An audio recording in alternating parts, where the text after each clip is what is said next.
O Jornal da Rede Alesp conversa agora com Júlio Trancoso, que é o criador de aplicativos. Ele nos fala sobre o Alívio Coronavírus, um aplicativo gratuito com informações sobre a Covid-19. Boa tarde, Júlio Trancoso. Seja bem-vindo aqui ao Jornal da Rede Alesp. E para iniciar essa nossa conversa, a gente gostaria de saber como surgiu a ideia para o desenvolvimento desse aplicativo e como foi o processo de desenvolvimento com o apoio do Núcleo de Inovação e Tecnologia da Faculdade de Medicina de Jundiaí, aqui em São Paulo. Boa tarde a você e a todos os seus ouvintes. O aplicativo ele faz parte de um projeto maior voltado para a educação em dor.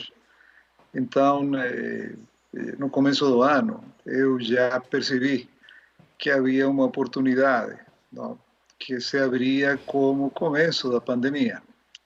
Quando todos os países que conseguiram ter algum sucesso logo no começo, os países asiáticos, principalmente Singapura, Coreia do Norte e até Taiwan.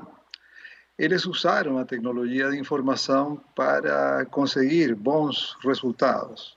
Noruega também foi um caso inicialmente bem sucedido.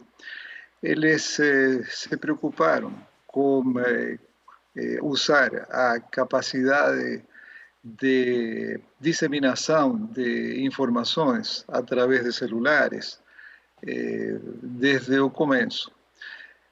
Por outro lado, não exatamente como educação, mas sim como contato como rastreamento de contatos. Mas, de qualquer maneira, eu me perguntei como é que poderia, então, ser levada a maior número possível de gente, o mais rapidamente possível, informações que sensibilizassem as pessoas para tomar as medidas protetivas, principalmente o distanciamento social, que é uma medida muito ingrata, muito desagradável. Essa foi a primeira preocupação, quer dizer, o primeiro estímulo. O segundo foi a má comunicação, que, em geral, enfim, todas as autoridades estavam fazendo à população em geral. Uma comunicação pautada mais em regras, não, que eram regras necessárias, porém não em razões. Muito referente ao como, que se repetia constantemente desde o começo, a história da lavar as mãos, do distanciamento, etc., mas não por quê. Dessa forma, os seres humanos não aprendem. Eles aprendem pela educação e não apenas pela informação. A televisão que informa, o papel dela não é educar. E logo eu percebi que esse não era o caminho. E imaginei que colocando na mão do maior número possível de pessoas, o maior número possível de informações realistas sobre o coronavírus e sobre a Covid-19. Naquela época se falava em coronavírus, mas a Covid-19 é a doença que o coronavírus causa. Essa sim também seria necessário explicá-la. E, sobretudo, eu estava ouvindo os comentários anteriores sobre esse deputado, de forma realista.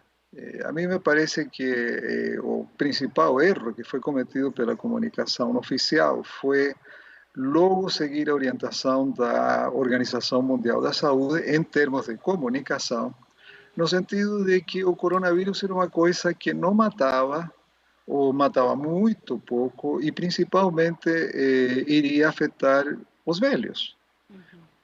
O que é mais ou menos verdadeiro, mas em todo caso foi um salvo-conduto para que a maior parte da população, que não é velha, os velhos são 22% da população, se considerasse, enfim, de alguma forma liberada.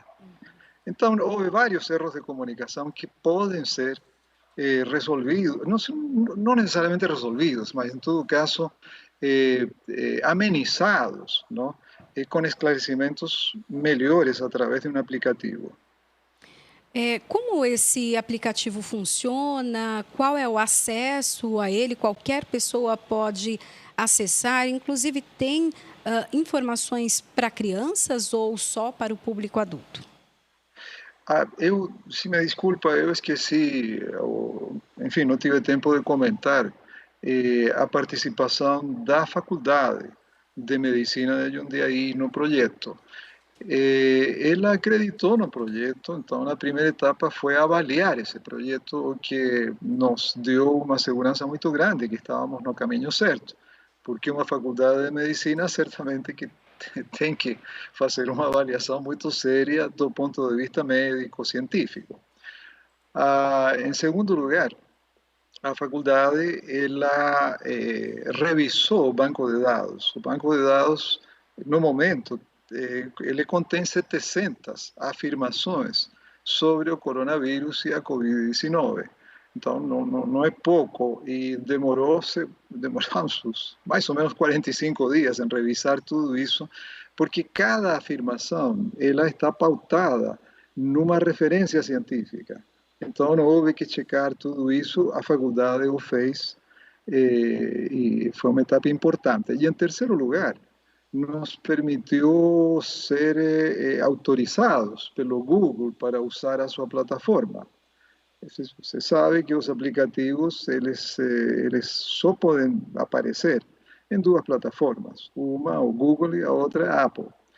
E as plataformas, elas logo no começo se preocuparam em cuidar de não publicar, de não divulgar informações sobre o coronavírus, porque as colocaria em risco. Aquilo das fake news, enfim. Então, é extremamente difícil que uma plataforma aceite hospedar um aplicativo sobre a pandemia, sobre o coronavírus, e uma faculdade de medicina, então, séria, como é a faculdade de Jundiaí, ela tem um hospital, ela tem graduação, pós-graduação, ela atende uma região grande de São Paulo, não? Ela nos permitiu, então, esse acesso. A sua pergunta seguinte foi sobre como funciona o acesso, o aplicativo, então, não? isso, acesso ao aplicativo e também o conteúdo que ele tem, claro, se também para crianças.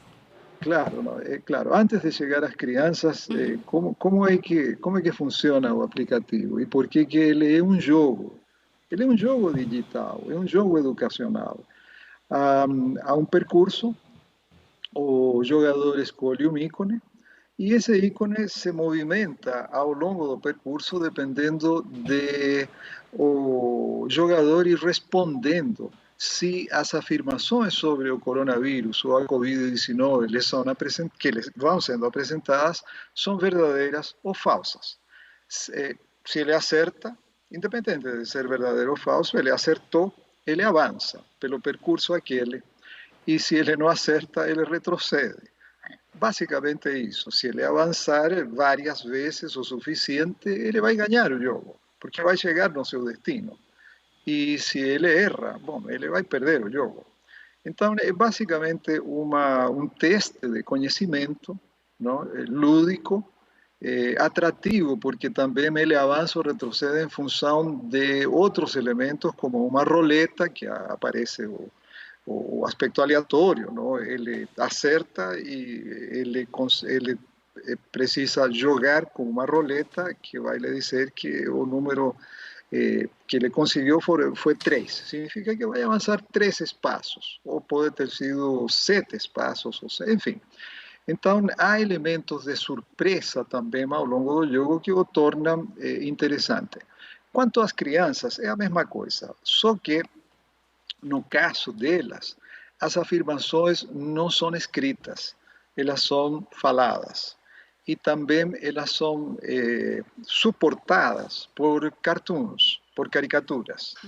Eu, então, transformei 50 afirmações, questões relativas a como se proteger, ou o que significa a quarentena, ou a preocupação com os mais velhos por parte das crianças, não? Que a questão da transmissão ou da infectação também, que a criança é um tanto diferente em relação a adultos, enfim, tudo isso foi caricaturizado em boa medida. São mais ou menos 50 informações que foram destinadas a crianças. Que ótimo. Bom, parabéns então a esse aplicativo, parabéns pelo desenvolvimento então de toda a equipe. Muito obrigada então, Júlio Trancoso, o criador desse aplicativo. Muito obrigada, uma boa tarde para o senhor. Obrigada, Júlio. Obrigado a você. Até logo. Até logo. Até logo. Só para lembrar então que o aplicativo é gratuito. Esqueci de mencionar que é gratuito. O nome do aplicativo, Alívio Coronavírus, é um aplicativo gratuito que você pode, então, baixar no seu celular e utilizar, então, para saber de todas as informações em relação ao coronavírus e à Covid-19.